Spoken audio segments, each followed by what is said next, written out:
Con el internet. Bueno, te pongo presente. Gracias. Doctora, ¿Mm? en el chat,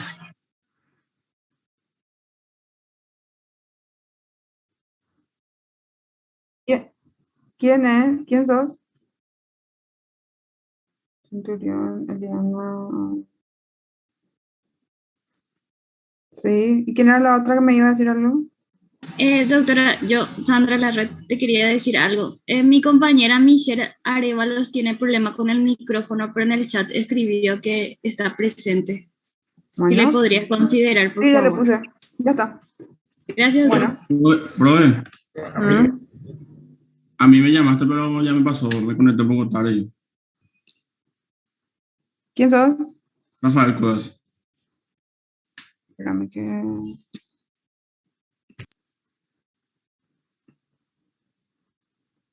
Cuevas Rafael Antonio.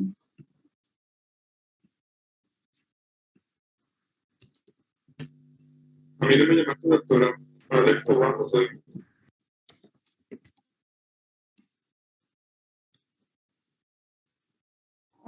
¿Cómo es tu nombre?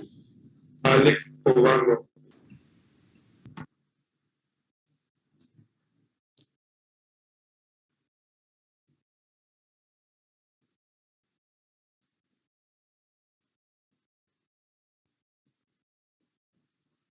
Obando, yo tengo una sola, que es Karen. ¿Cuántos ya son doctora? ¿Mm? Presente, profe. No, Obando me dijiste que te llamabas vos, ¿verdad? El que estaba hablando ahora. Espera un poco. Y falto Sí, yo, Karen. falto yo, Alex Tobarro. No, Obando, Alex no estaba en mi lista.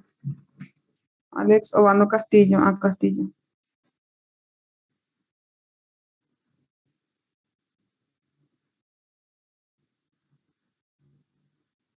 O sea que no me figuras en la lista, Alex. Tenés que ver con la gente de la secretaría porque no estás en la lista. ¿Está bien? Pero igual vamos a poner que estabas presente. Bueno, chicos, hoy voy a hablar un poquitito de generalidades que Hola, doctora. te escuchan. Yo tampoco escuché mi nombre. Ojeda Lucas. Voy a mirar si es que tengo ausente es porque llamé. Ojeda, Lucas, sí llamé y tengo ausente. Es que no pude entrar a tiempo, doctora. Ojeda, Lucas.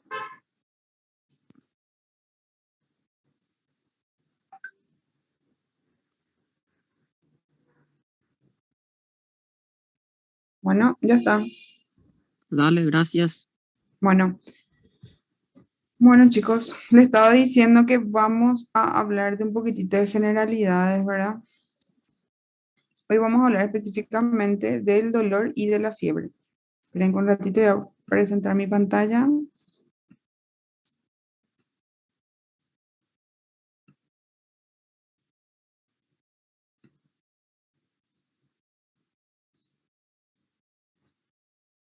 Ahí ven ustedes, Sí, doctora. están viendo todos. Bueno, hoy vamos a hablar un poquito de generalidades, vamos a hablar también de dolor, de fiebre y luego un caso clínico para practicar un poquitito a ver cómo vamos a ir armando la historia clínica, ¿sí? Antes que nada, ¿qué son los síntomas? ¿Qué ustedes entienden por síntomas? Y no lean lo que yo les puse ahí. ¿Qué entienden ustedes por síntomas? ¿Qué les parece a ustedes? Lo que el paciente dice que tiene ¿Qué siente él, verdad? a Es sí algo mismo. bien subjetivo. Es decir, es lo que el paciente siente en ese momento, ¿verdad? Y nosotros no es que podemos cuantificar de alguna u otra forma porque no vamos a sentir, por ejemplo, el dolor de la misma forma todo, ¿verdad? De repente uno va a sentir el dolor que le va a parecer mucho más fuerte y otro no, ¿verdad? Eso es el síntoma. Es una manifestación subjetiva de lo que siente el paciente, ¿sí? ¿Está bien? ¿Cómo nosotros podemos llegar a entender del todo lo que refiere el paciente es a través del interrogatorio? ¿Sí? Por ejemplo, con el dolor, ¿verdad? Según el dolor va a ser diferente para cada persona, depende de la edad, si es hombre, mujer, cuántos años, qué tan instruido es el paciente, ¿verdad? Si alguna vez ya experimentó este dolor, en qué circunstancias apareció. Todo eso es diferente, ¿verdad? En cada paciente. Y los signos son, ¿qué son los signos? Lo que Lo que- podemos ver al Lo que examinar al constatamos, paciente. ¿Mm? Lo que nosotros podemos cuantificar, digamos, ¿verdad? Es lo que es bien objetivo y nosotros podemos ver, sentir, ¿verdad? Palpar. ¿Cómo nosotros hacemos para reconocer esos signos, ¿verdad? Que son manifestaciones objetivas que nosotros podemos ver al examinar el paciente. Nosotros a través de la inspección, ¿verdad? Que miramos, ¿verdad? Vemos de qué color está algo, si hay alguna deformación. Nosotros palpamos, ¿verdad? Palpamos a ver si es que le duele a la palpación superficial, a la palpación profunda. Con la palpación vemos si por ejemplo, una enopatía estaría a planos profundos o no, ¿sí? Percutimos para ver si es que el sonido que sale es el que esperamos, si es timpánico en un lugar donde esperamos que sea timpánico, si es mate, ¿sí? Y ocultamos para ocultar los ruidos, por ejemplo, los ruidos cardíacos, esos son signos. Nosotros podemos ver, podemos sentir, podemos medir y podemos cuantificar. O sea, nosotros podemos poner la firma de que eso está pasando y de tal o cual forma. No es lo mismo que los síntomas. ¿Está bien? Y síndrome es el conjunto de signos y síntomas que son comunes para varias enfermedades, ¿verdad? Por ejemplo, un síndrome febril que está presente en diferentes enfermedades, ¿sí? Que puede afectar diferentes órganos y son producidos por diferentes causas. Bueno, el dolor, como les dije, ¿qué es? ¿Un signo o un síntoma? Síntoma, profe. Es un síntoma, ¿verdad? Entonces, cuando cada te pregunto, ¿es signo o síntoma? Es un síntoma. ¿Y por qué generalmente empezamos con esto? Porque es uno de los motivos de consultas más comunes, ¿verdad? Porque nos lleva a consultar el dolor, es decir, ya no aguantamos más algo y eso nos lleva a consultar. Entonces, el motivo de consulta súper común es el dolor. ¿Y de dónde viene la palabra dolor? ¿Verdad? De su origen etimológico es del latín, que es una expresión de malestar físico o mental, ya sea por una causa externa o interna. Y vuelvo a recalcar otra vez que si hay algo que nos motiva a consultar es el dolor, ¿sí? Porque si no aguantamos más, enseguida nos vamos a consultar, ya sea por un dolor de muela, por un dolor abdominal, por dolor al orinar, lo que sea, nos vamos a consultar. Bueno, fisiopatológicamente, ¿cómo nosotros clasificamos al dolor? Puede ser dolor somático o superficial, puede ser un dolor visceral profundo o un dolor neuropático. Cuando hablamos de un dolor somático nosotros, cuando hablamos del dolor que se produce al daño de un tejido superficial y tiene relación con lo que es el tiempo y la intensidad de lo que nos produce dolor, ¿verdad? Y es identificado en la zona precisa donde actúa lo que estimula el dolor, ¿verdad? Con límites precisos, ¿sí? Si nosotros, por ejemplo, estamos caminando y nos golpeamos el dedito del pie, ¿verdad? Con la mesa, es un dolor somático, es directamente proporcional a la intensidad con la que nos golpeamos, ¿verdad? Podemos marcar bien en qué momento, en qué lugar nos golpeamos, con qué nos golpeamos y retiramos, nuestro reflejo es que retiremos, ¿verdad? Y luego de un momento nos pasa. Sin embargo, el dolor visceral es el que se origina en lugares profundos, ¿verdad? Ya sea en una víscera tóraco-abdominal y no se puede delimitar bien. Y generalmente puede ser un dolor referido, es decir, no siempre va a estar relacionado con la ubicación de la estructura que lo origina, ¿verdad? Entonces, cuando nosotros tenemos, por ejemplo, un dolor abdominal tipo cólico que no nos puede mostrar bien, así que en un punto el paciente con el dedo, ¿verdad? Estamos hablando de un dolor visceral, ¿sí? Y dolor neuropático es un tipo de dolor que tiene características especiales que es generado por lesión de las vías nerviosas, ya sean periféricas o centrales. La causa puede ser algo evidente o inaparente, ¿verdad? Por ejemplo, algo evidente cuando tenemos el dolor del miembro fantasma posterior a la amputación de algún miembro, o inaparente cuando no encontramos el porqué del dolor, ¿verdad? Como por ejemplo en el caso de una neuralgia del trigémino. ¿Alguna pregunta que me quieran hacer hasta acá? Bueno, continúo. Entonces, diferencias entre el dolor somático y visceral. Voy a hacer lo somático, ¿verdad? Es más agudo, punzante y nosotros podemos definir cuándo comenzó y cuándo terminó, ¿verdad? O sea, nosotros podemos delimitar el inicio y la finalización. El visceral no es así, es generalmente un dolor urente, es decir, que nos quema, es tardío, es vago, no se puede referir bien la localización, dónde empieza, dónde termina, sino que es algo mucho más difícil de especificar, ¿verdad? Los límites en el somático, como le dije, preciso, bien localizado, acuérdense del dedito del pie que se golpea, puedes decir bien dónde te duele, sin embargo el visceral es impreciso, está mal localizado y generalmente se refiere a lo que es a la línea media, ¿verdad? Y mecanismos generadores del somático, por ejemplo, el traumático, o temperaturas extremas o inflamación. Sin embargo, el visceral puede ser una distensión intestinal, ¿verdad? Una isquemia mesentérica, un apéndice inflamado. ¿Está bien? Esas son las diferencias más grandes que hay entre lo que es el dolor somático y visceral para poder referirle, cuando nos refiere el paciente, nosotros imaginarnos de dónde viene, ¿verdad? ¿Sí? Este es un cuadrito que resume las características de lo que es el dolor neuropático. Puede ser permanente o intermitente, ¿verdad? Esto, por ejemplo, se dan los pacientes que tienen neuropatía diabética, ¿verdad? Que suelen tener molestias a nivel de los miembros, ¿verdad? Carece de toda utilidad o sentido de alarma o protección porque, como sabemos, el dolor no sirve de alarma, ¿verdad? Pues si quiere decir que algo está mal, algo nos está produciendo algún daño, por eso es que nos duele.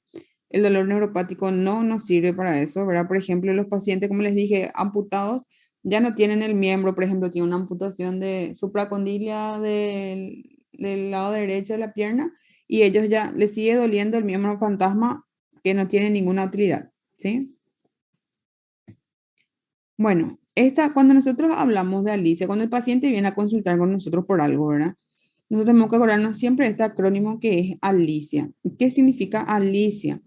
Nos tenemos que decir la antigüedad del dolor, la localización, la irradiación, el carácter, la intensidad y cuáles son los agravantes. Es decir, todas las veces que nosotros evaluamos un paciente que viene a consultar por dolor, estas características no pueden faltar, ya sea dolor precordial, ya sea dolor abdominal, lo que sea, el paciente tiene que tener todo esto, ¿verdad? Tiene que tener la descripción de esto, ¿sí?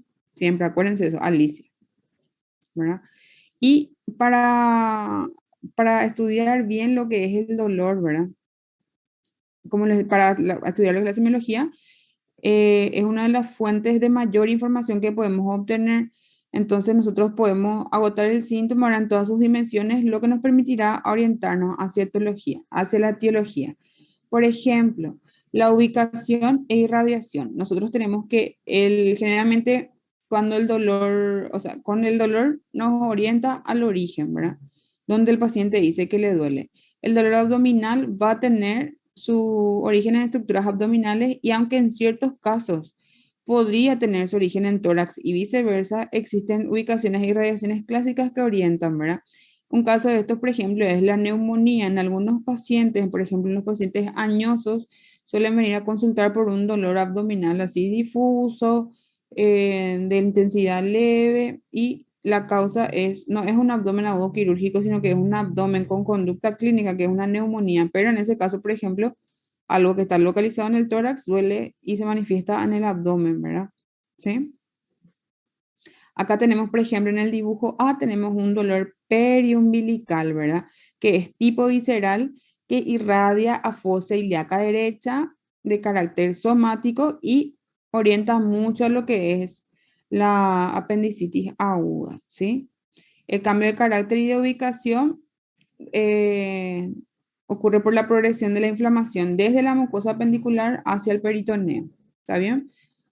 En el B tenemos dolor lumbar irradiado desde la fosa renal anterior abajo en dirección inguinoescrotal. Cuando nosotros tenemos un paciente que dice que le duele, ¿verdad? Le duele el costado y dice que el dolor migra, ¿verdad? Y generalmente va hacia la parte genitourinaria. Nosotros lo primero que tenemos que sospechar es una litiasis en las vías urinarias, ¿sí?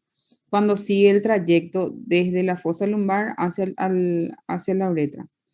Y en la C tenemos un dolor precordial o retroesternal, que es tipo opresivo, que irradia al hombro y a la extremidad superior izquierda, donde vemos el sombreado, ¿verdad? Que orienta mucho a lo que es una cardiopatía coronaria, ¿sí?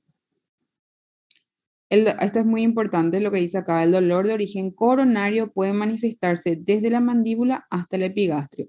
Podemos tener, ahora tengo un paciente, por ejemplo, que tiene una disección de aorta y él refiere un poquitito de dolor retroesternal, pero se queja sobre todo dolor a nivel de la mandíbula, ¿sí? Y hay pacientes que vienen con diagnóstico de infarto de cara inferior que vienen por dolor en epigastrio, ¿sí? ¿Está bien? Bueno, el tipo o carácter refiere a la sensación que provoca el dolor en ese paciente, ¿verdad? Entonces, hay dolores que son muy característicos de algunas enfermedades. Por ejemplo, opresivo, ¿sí? Siente como que tiene un peso encima, es como si me aplastó un elefante, dice el paciente. Bueno, no va a decir tan así, ¿verdad? Pero siente que le aprieta, ¿sí? Generalmente está relacionado a una angina de pecho, ¿verdad? Angina es dolor nomás. Angina puede ser un infarto, ¿verdad? Puede ser una angina inestable. Pueden ser varias cosas. Punzante, siente que es algo que le atraviesa, ¿verdad? Es un dolor agudo que empieza de repente y que le atraviesa. Este tipo de dolor transfixiante, por ejemplo, en el área cardíaca se puede dar una disección de aorta, ¿sí? O en una patología pleural, el derrame pleural, ¿sí? Suele producir un dolor en punta de costado que el paciente te puede mostrar con la punta de su dedo dónde mismo es que le duele, tipo lanza el dolor.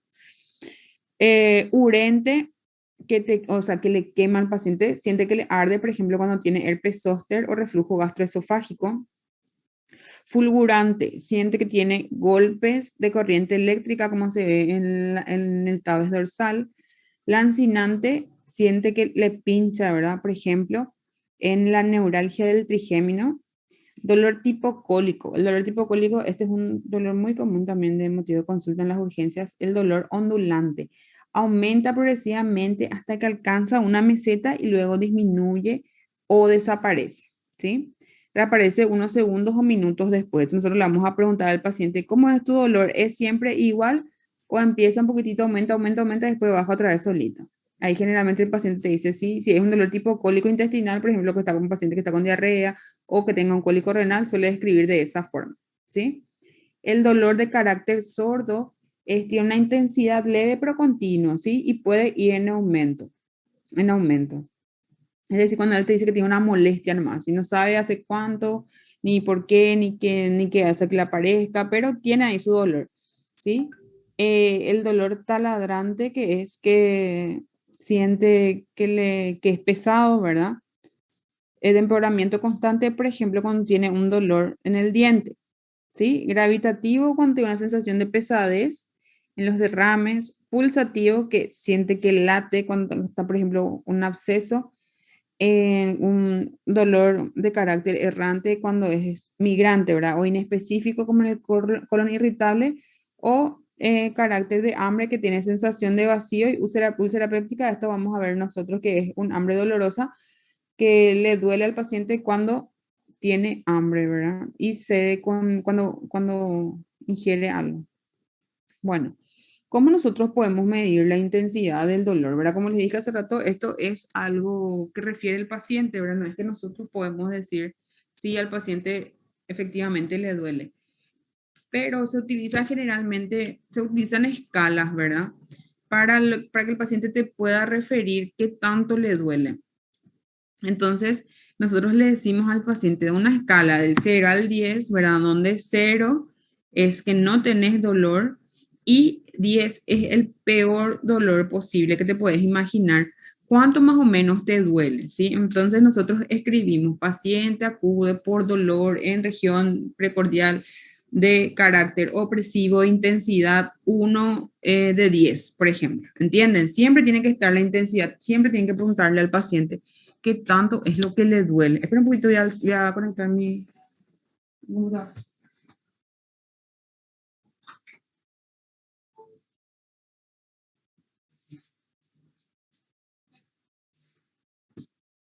están escuchando? Sí, pues muy bien. Ah, bueno. Está bien, entonces nosotros viene un paciente con dolor y le preguntamos del 0 al 10, ¿qué tanto te duele? Sí o sí, ¿verdad? Siendo el 0 sin dolor y el 10 el peor dolor posible. Bueno, otras cosas que tenemos que preguntarle, que es lo que va con Alicia, ¿verdad? Que cómo comenzó es importante, ¿verdad? Le preguntamos si es que comenzó en reposo, ¿verdad? O comenzó durante el movimiento.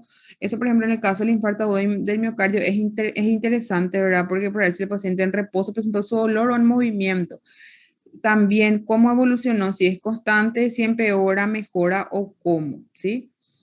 Y también cuáles son los factores modificadores. ¿A qué se refiere con factores modificadores? Hay veces, por ejemplo, que, como les dije hace rato, lo de la úlcera gástrica, ¿verdad? Es el hambre dolorosa, el paciente siente mucho apetito, cuando tiene apetito le duele. Y ese dolor le pasa cuando ingiere algún tipo de alimento, ¿sí? O, por ejemplo, en algunas posiciones que disminuyen o sea, que hacen que disminuya algunos dolores, ¿sí?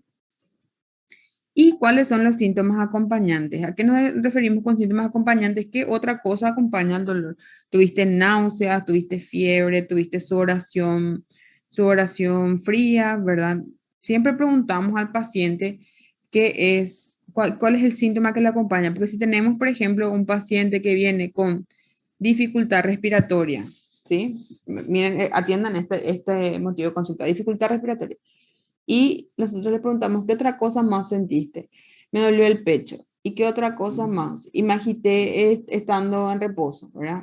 Eso nos hace pensar más en una etiología de origen cardíaco probablemente, versus si nos dice, tuve dificultad respiratoria, ¿y qué más? Tuve tos, ¿y qué más? Tuve fiebre, ¿y qué más? Y tuve catarro. Ahí pensamos más hacia algo respiratorio, ¿verdad? Entonces es importante preguntar al paciente cuáles fueron los síntomas que le acompañaron, ¿sí? Acá esta es otra vez la escala del dolor, ¿verdad? Que le podemos preguntar del 0 al 10. 0 no hay dolor y 10 el peor dolor imaginable, como les dije. Y cuáles son algunos otros ejemplos del carácter del dolor y cuáles son cuál es su manifestación, ¿verdad? Bueno, ¿alguna consulta sobre lo que es dolor? ¿Alguien que quiera preguntar algo? De verdad, no, profe, pero yo tengo Espérame un una, ratito, voy a poner más fuerte porque no escucho casi. Ahí sí, te escucho. de verdad una curiosidad. Ujú, ¿Qué, gracias. qué nosotros hacemos con hay un paciente que refiere un dolor?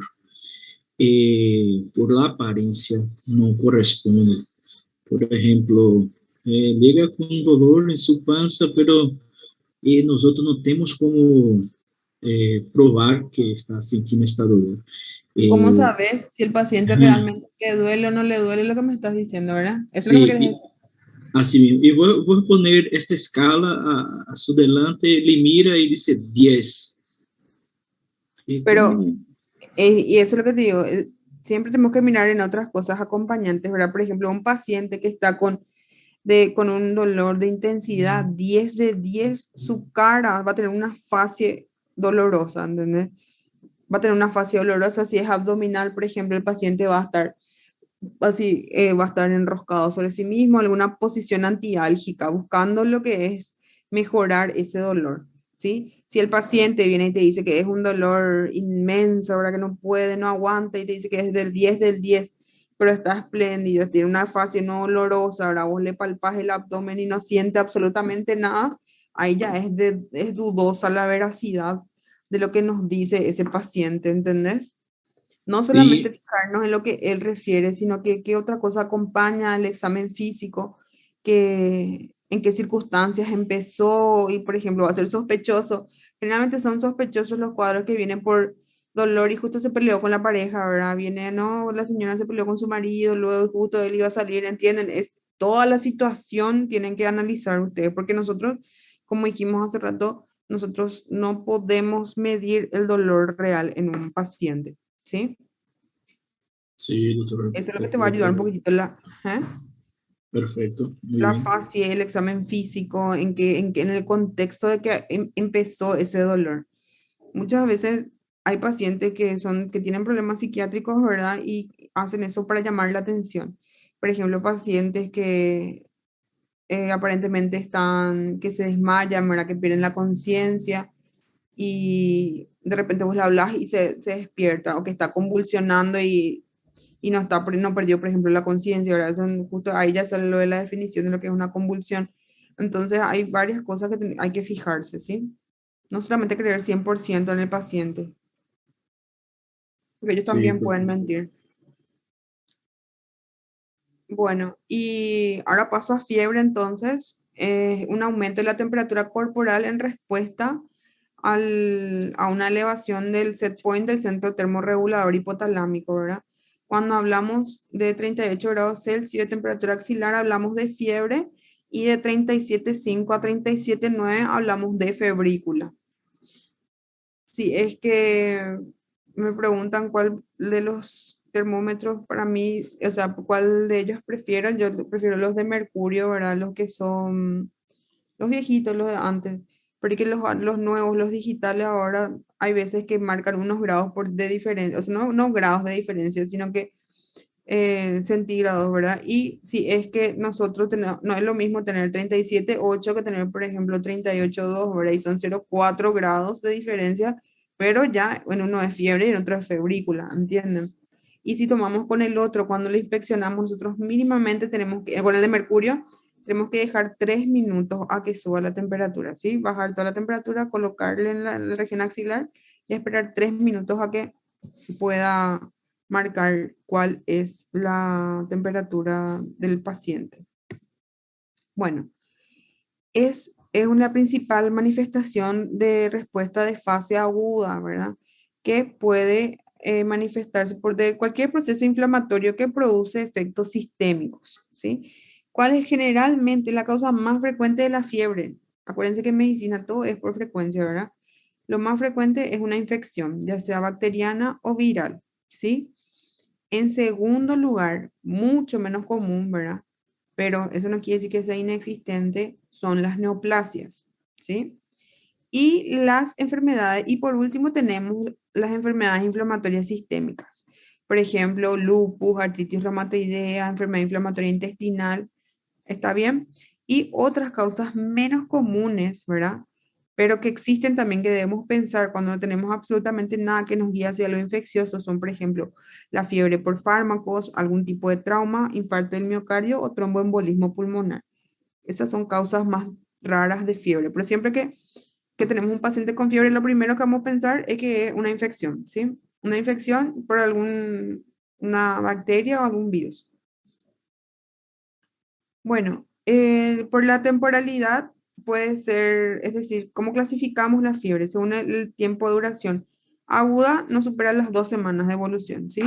Por ejemplo, una infección respiratoria, una infección de piel y partes blandas, una infección urinaria, ¿sí? Suelen ser más altas y a tener picos en horario vespertino, ¿sí? Y la prolongada es aquella que se extiende por más de 15 días. Cuando estamos frente a una fiebre prolongada, lo más probable es que no sea infecciosa, y si es infecciosa es de algo raro, ¿verdad? No algo común. Y luego tenemos la fiebre de origen desconocido, que es la que se define no solo por el tiempo, porque dura más de 3 semanas, sino por las características bien definidas de la fiebre de origen desconocido. Bueno, y según el patrón, ¿verdad? Que se refiere por cuál es cómo se comporta la temperatura en el día, tenemos la intermitente éctica o séptica, que las elevaciones térmicas retornan a valores normales durante cada día de fiebre. Por ejemplo, un absceso bacteriano, tuberculosis miliar o linfoma, ¿verdad? Es así. Ven cómo es intermitente, llega a 39, luego desciende otra vez a una temperatura normal.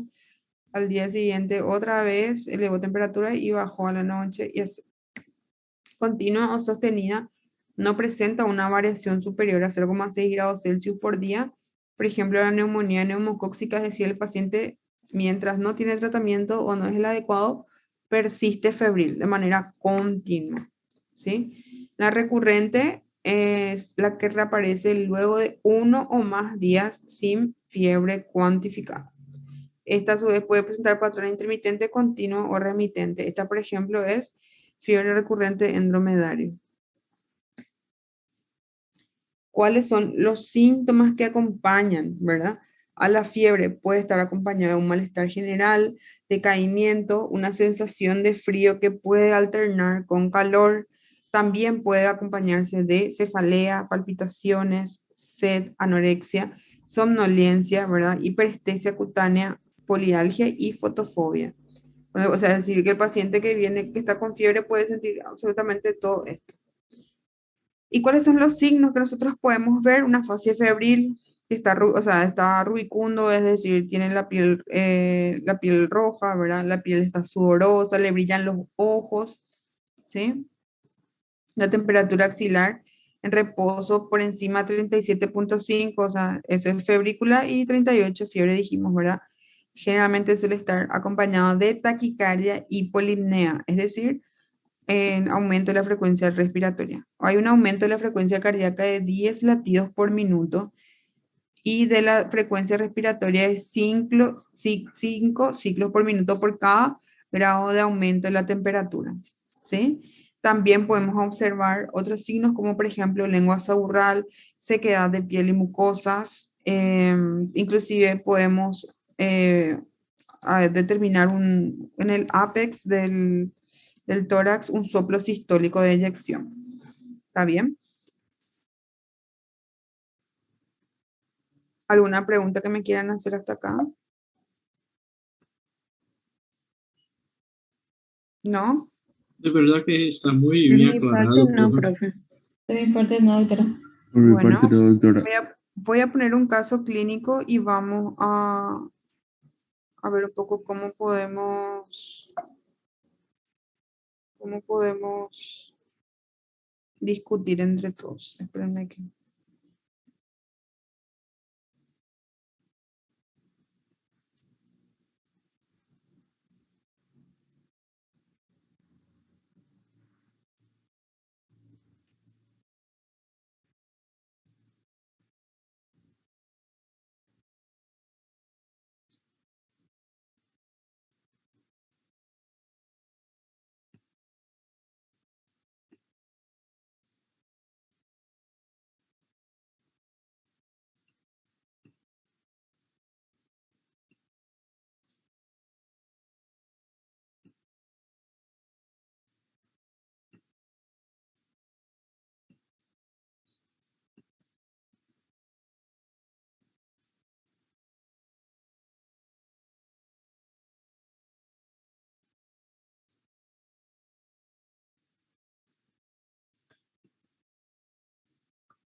Bueno, cuando vamos a evaluar un paciente con fiebre, ¿verdad?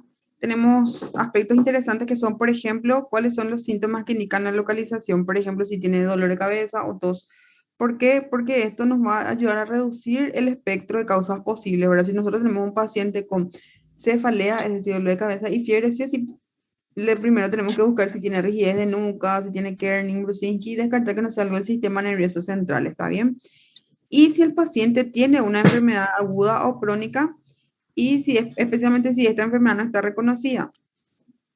¿Por qué? Porque generalmente muchas causas de fiebre en las personas sanas son autolimitadas, ¿verdad? Y las infecciones virales posibles son difíciles de diagnosticar. Sin embargo, si nosotros limitamos la realización de pruebas de pacientes con enfermedades graves o crónicas, podemos evitar búsquedas costosas, ¿verdad? Si es que nosotros, por ejemplo, estamos sospechando de una enfermedad autoinmune y le pedimos todo un perfil reumatológico al paciente, había sido, él sabía lo que tenía, lo ya lupus, ¿verdad? Le hicimos gastar muchísimo, pudiendo evitarlo si le preguntamos antes. ¿Qué le preguntamos al paciente? ¿Qué tanto y hace cuánto tiene fiebre, verdad? Y qué utilizó para medir la temperatura, ¿sí? Los escalofríos, ¿verdad? Que son temblores intensos acompañados de el castañeo de los dientes y no simplemente sensación de tener frío, indican generalmente fiebre debida a infección, pero no es específico. Si se acompaña de dolor, puede ayudarnos a decirnos cuál es el origen posible, ¿sí? Entonces, le preguntamos al paciente, viene a consultar porque tiene fiebre. ¿Qué más sentís? ¿Sentís algún tipo de dolor? ¿Dónde? ¿En el oído, la cabeza, el cuello? ¿En el diente, garganta, a nivel del tórax, abdomen? ¿Dónde te duele? Le preguntamos, ¿verdad? También le debemos preguntar al paciente que otros síntomas que indican localización, por ejemplo, si es que tiene secreción nasal, si tiene tos, si tiene diarrea, si tiene molestias urinarias, si es que presentó algún tipo de erupción, ¿verdad? Y en qué momento aparecieron esos síntomas.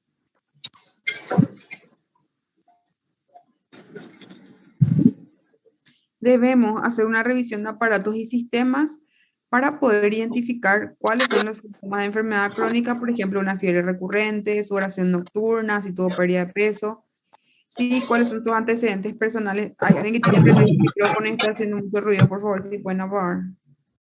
Voy a mirar un poco quién es. Lucio Duarte.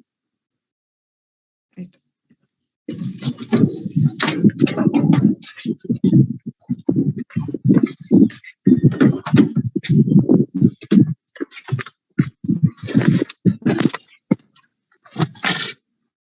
¿Le pueden decir a Lucio, por favor, si puede silenciar su...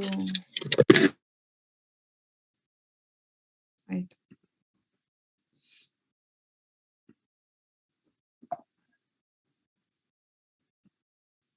Bueno, debemos preguntar también al paciente si tuvo algún viaje reciente, a dónde se fue, qué tanto estuvo, en qué situación estuvo, ¿verdad? Si es que recibió algún tipo de vacuna necesaria para ese lugar y si es que utilizó algún medicamento, ¿verdad? Se debe interrogar a los pacientes sobre las exposiciones, por ejemplo, si es que consumieron alimentos no pasteurizados, carnes crudas o mariscos crudos, o agua, ¿verdad? Que no sea potable, si le puede haber picado algún insecto, si es que tuvo relaciones sexuales sin protección, si tuvo una exposición ocupacional o recreativa, ¿verdad? Hay que tener en cuenta también los antecedentes de vacunación del paciente, ¿verdad? Y ahora también con lo que es el COVID, esto más actualizado. También debemos, como dije hace rato, que habían causas menos comunes, pero se puede dar también de fiebre, ¿verdad? Y que algunos fármacos que preguntarle si es que consume algún tipo de medicamento que pueda causar fiebre, ¿sí? O si consume algún tipo de medicamento que aumente el riesgo de la infección por ser inmunosupresor, ¿verdad? Como por ejemplo esteroides, fármacos antifactores de necrosis tumoral, medicamentos quimioterápicos o contra el rechazo de injertos u otros inmunosupresores, ¿sí?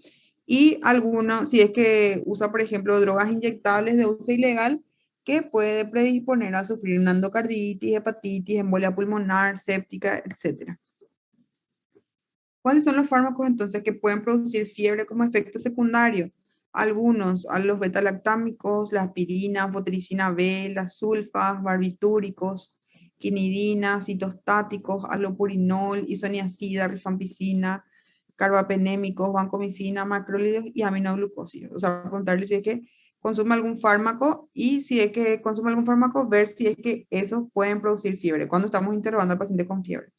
Bueno, entonces, ¿qué es lo que miramos en el examen físico? Signos vitales. ¿Qué buscamos nosotros? Taquipnea, taquicardia o hipotensión. Taquicardia y taquipnea dijimos 10 latidos por minuto y 5 respiraciones por minuto por cada grado centígrado que sube el paciente. Hipotensión significa que el paciente probablemente está séptico, ¿verdad?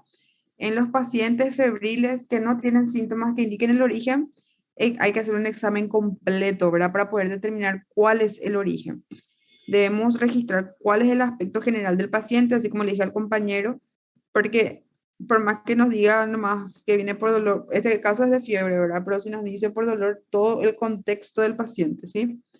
Debemos incluir cualquier otro signo de debilidad, letargia, confusión, caquexia o malestar. También debemos inspeccionar la piel en busca de exantemas, ¿verdad? En especial el tipo petequial o hemorrágico o cualquier otro tipo de lesión. Y en los pacientes internados, hay que, siempre, esto es una causa muy común de fiebre en el paciente internado, si tiene algún tipo de vía venosa, sonda nasogástrica, catéter urinario y cualquier otro tipo de tubo o vía que está colocado en el cuerpo. Y también, si es que fue sometido a una cirugía recientemente, debemos examinar los sitios quirúrgicos, ¿sí? ¿Qué debemos examinar nosotros con el paciente? Cabeza, cuello, ¿verdad? Tenemos que mirar, si es que no sabemos cuál es el origen, buscamos la membrana timpánica en busca de infección, senos paranasales, ¿verdad? Percutimos las arterias temporales para palpar, para ver si es que siente algún tipo de dolor con la compresión, la nariz, para ver si tiene congestión o secreciones, y si las tiene, cómo son, cuáles son sus características, si son claras, si son purulentas, ¿verdad? Ojo, inspeccionar para determinar conjuntivitis o ictericia. Fondo de ojo para inspeccionar o detectar manchas de Roth, bucofaringe y encías y cuello, ¿verdad? A nivel pulmonar, ¿qué debemos buscar nosotros? Si tiene crepitantes o algún tipo de signo de consolidación que vamos a ver más adelante. La ocultación cardíaca, en el caso de si hay soplo que nos va a orientar hacia una endocarditis. A nivel abdominal debemos palpar para ver si es que detectamos hepatoesplenomegalia o dolor al tacto, que probablemente nos indica una infección. Percutimos toda la región lumbar, que nos permite detectar dolor en la zona de los riñones, ¿verdad? Que nos habla de una pielonefritis. En las mujeres realizamos un examen pelviano para ver si hay que presenta dolor a la movilización cervical o de anexial. Y en los hombres el examen genital para ver si tienen secreción uretral o dolor local, ¿verdad? En el recto también se evalúa dolor e inflamación, posibles indicadores de la presencia de absceso perirectal, que suele estar oculto en pacientes inmunosuprimidos. En todas las articulaciones principales se evalúa presencia de hinchazón, eritema, dolor, ¿sí? Y en las manos y pies, signos de endocarditis, incluidos hemorragias lineales subungueales que vamos a ver más adelante. También, si es que debemos examinar la columna vertebral, podemos ver si hay hipersensibilidad focal y un examen neurológico para detectar déficits focales. ¿Cuáles son los signos de alarma que nos tienen que llamar la atención cuando tenemos un paciente con fiebre? Si tiene cambio en el estado mental, es decir, si de repente está lúcido, vigil y más los 2 segundos está somnoliento el paciente. Si presenta mucha cefalea o rigidez de nuca, si tiene erupciones petequiales dispersas, ¿verdad? Si está con la presión baja, como le dije, porque probablemente esté escéptico, si presenta disnea o dificultad respiratoria, si tiene una taquicardia, taquipnea importante, ¿verdad? Si es que tiene una temperatura persistente mayor a 40 grados o hipotensión por debajo de 35, y si es que viajó recientemente a un área donde existen enfermedades infecciosas como la malaria, ¿verdad? Y donde son endémicas. Y si se le administró recientemente un fármaco inmunosupresor. ¿Cuáles son los estudios complementarios que le vamos a hacer, ¿verdad? Los estudios complementarios que vamos a hacer, generalmente, sí o sí tenemos que hacer un hemograma completo. Un hemograma completo, ¿verdad? Pero no tiene una sensibilidad muy alta, ¿verdad? Pero que nos va a servir su recuento leucocitario para saber cuál es el paciente que puede estar inmunosuprimido o no, ¿verdad? Cuál es el predominio que hay, si es que es neutrófilo, si es que es linfocitos. Esos datos nos va a dar el hemograma, ¿sí?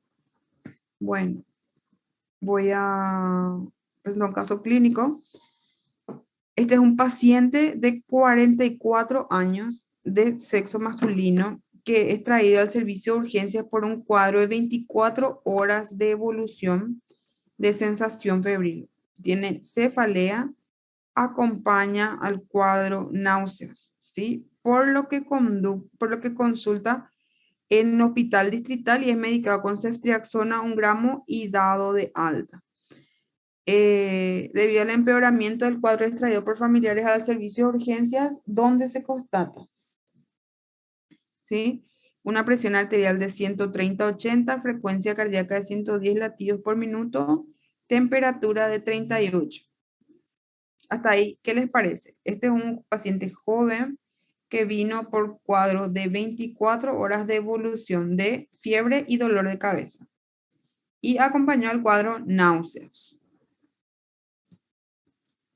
¿Qué piensan ustedes?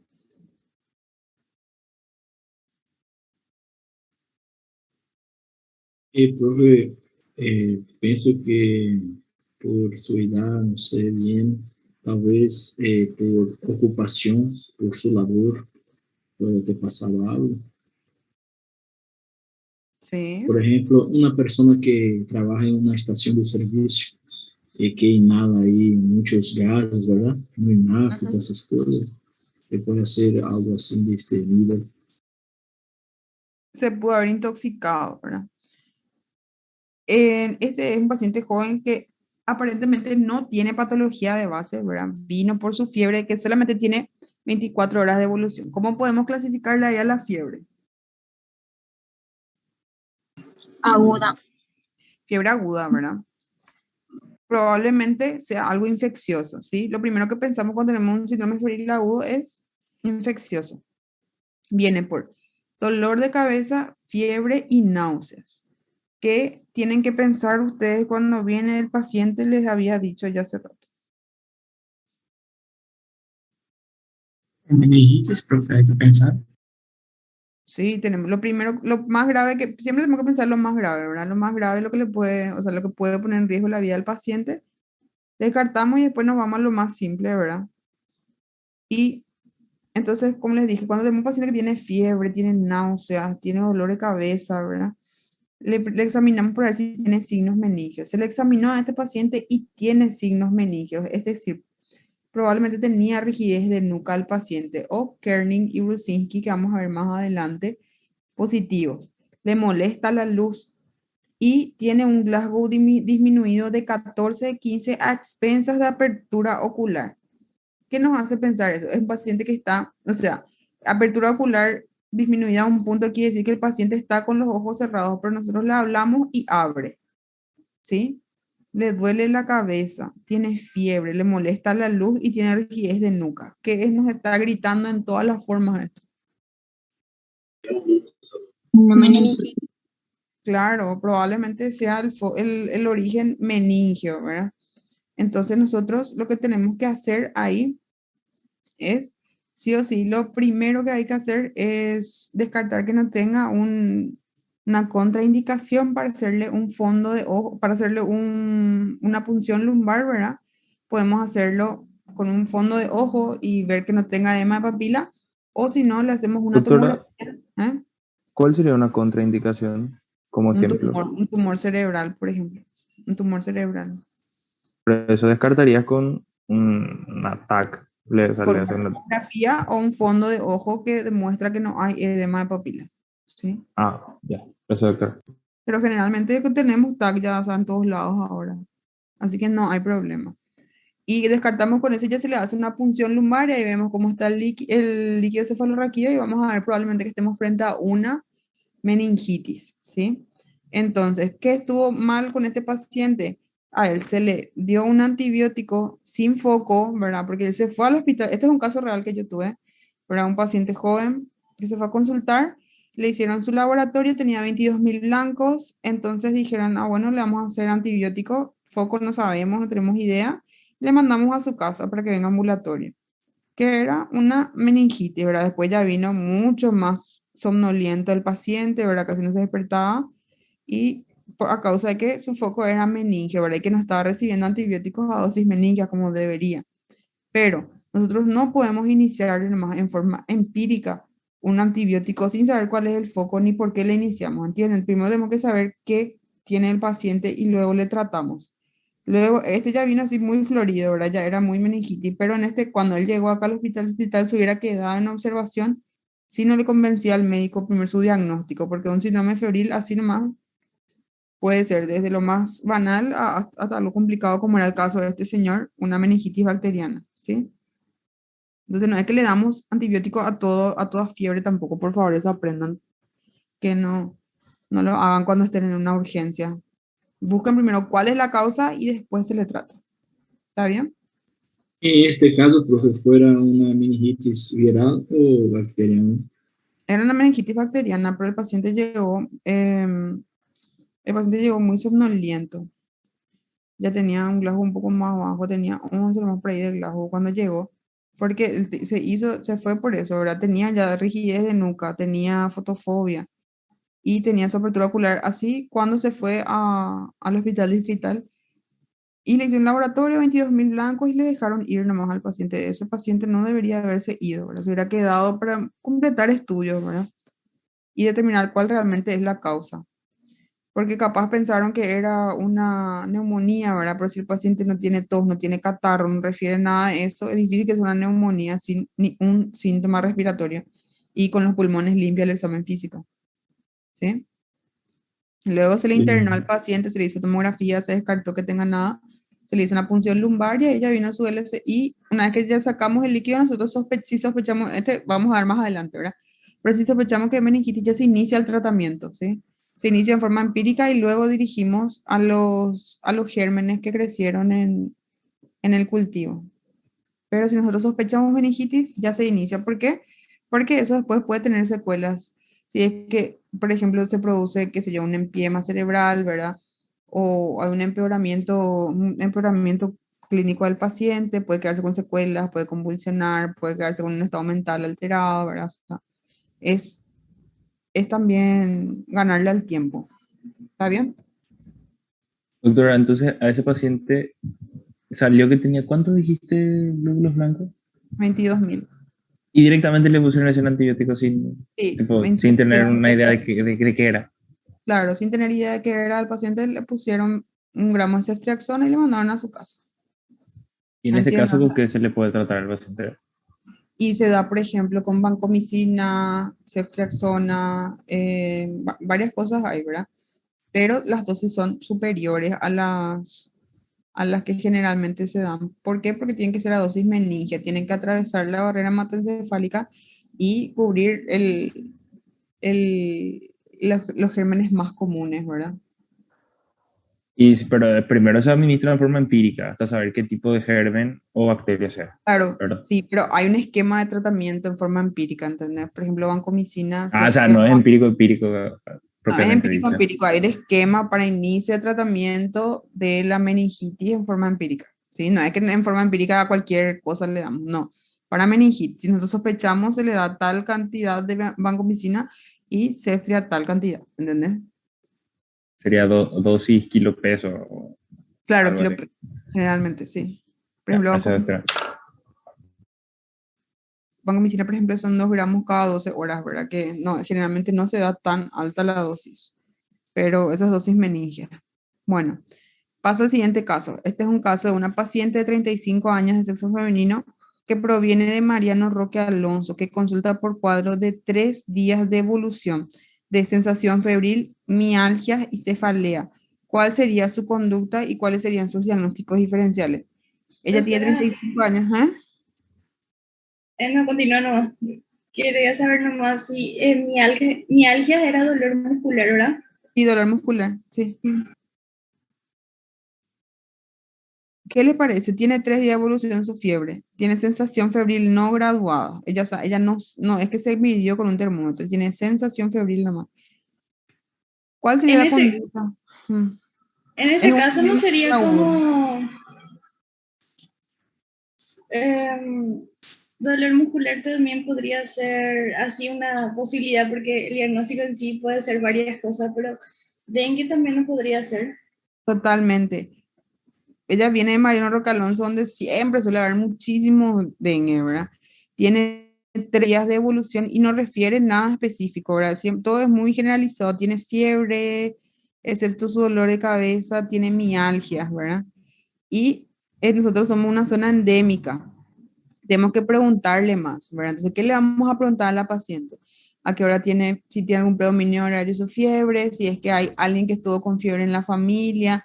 Si ya pensamos en dengue, tenemos que preguntarle, ¿hay alguien con dengue en tu familia, verdad? ¿Hay alguien con dengue en tu familia? Tenemos que preguntarle si no tiene lesiones en la piel, ¿verdad? Si tipo petequias o equimosis, revisarle al paciente el área respiratoria si no tiene nada, el área ver si no tiene rigidez de nuca, que no tenga nada de eso. Entonces, lo primero que vamos a hacer nosotros es pedirle un laboratorio, ¿verdad? Ver cómo están sus glóbulos blancos, cómo están sus plaquetas y si podemos pedirle un test rápido para dengue, porque estamos en los 3 días aún, ¿verdad? Hasta 3 días podemos pedirle el test rápido, ¿se acuerdan de eso? El antígeno para dengue, que era NS1, y le pedimos. Si pasamos esos 3 días, generalmente se suelen pedir serología IgG e IgM para dengue, ¿sí? Pero ven como cuadros muy parecidos, ¿verdad? Solo que el otro tiene un día de evolución y presentó otras cosas acompañantes. Le molesta la luz, está muy dormido, ¿verdad? A diferencia de ella que vino con 3 días y también tiene fiebre, pero tiene síntomas más generalizados, ¿verdad? Mialgias y cefalea. ¿Entienden? Miramos todo el contexto del paciente, de dónde viene, qué síntomas qué otros síntomas tiene, cómo apareció, ¿sí? Ella, por ejemplo, no habría necesidad de dejarle en observación porque ella no presenta ningún dolor, ninguna molestia así intolerable, sino que podemos mandarle con un estudio de laboratorio y con antifebriles, ¿verdad? Que podríamos darle, por ejemplo, paracetamol a ella si es que estamos sospechando de dengue, ¿entienden? Sí, doctora. doctora. Bueno, ¿alguna consulta que me quieran hacer? Por mi parte, ¿No? no. Bueno, chicos, estamos entonces. Eso es todo por ahí. ¿Está? Gracias, doctora. Doctora, Vale. ¿vos nos vas a poder Gracias, pasar doctora. tu PDF? Gracias, doctora. ¿Usted que me dijiste qué? Si vas a poder pasarte al delegado tu PDF. Sí, le voy a pasar, le voy a pasar. Gracias, doctora. Me va. Dale, estamos, chao, chao.